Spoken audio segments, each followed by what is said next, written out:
আমার বাড়ি হয়েছে কুমিল্লা ডিস্ট্রিক্ট ব্রাহ্মণপাড়া থানা, সদর ব্রাহ্মণপাড়া ইউনিয়ন, গ্রাম কল্পবাস উত্তরপাড়া। আমার পিতার নাম মৃত শরফত আলী। আমি গ্রিসে থাকি ভাই, গ্রিস প্রবাসী। আমি 98 থেকে বাইরে প্রবাসী। এরকম মিথ্যার কোনো কিছু নাই ভাই, আমি মরতেই আজ আমি সংসারের ছোট হইয়া 37 বছর প্রবাস করতে যাওয়ার এই পরিস্থিতি।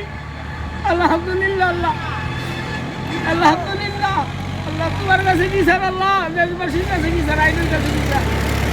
আমি আইনের রাস্তায় আজকে আমার মারতে আল্লাহ।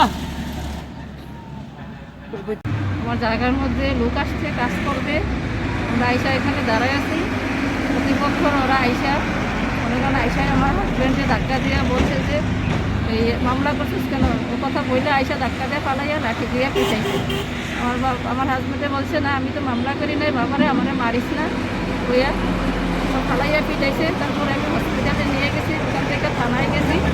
প্রথমে আর্মি ক্যাম্পে গেছি, ওনারা বলছে আপনারা থানায় যান, আপনারা থানায় গেছি। তারপরে বলছে হসপিটালে যান, হসপিটালে ট্রিটমেন্ট নিয়ে আমরা থানায় যাইয়া অভিযোগ দিয়ে আসছি। এখন আপনারা কি চান?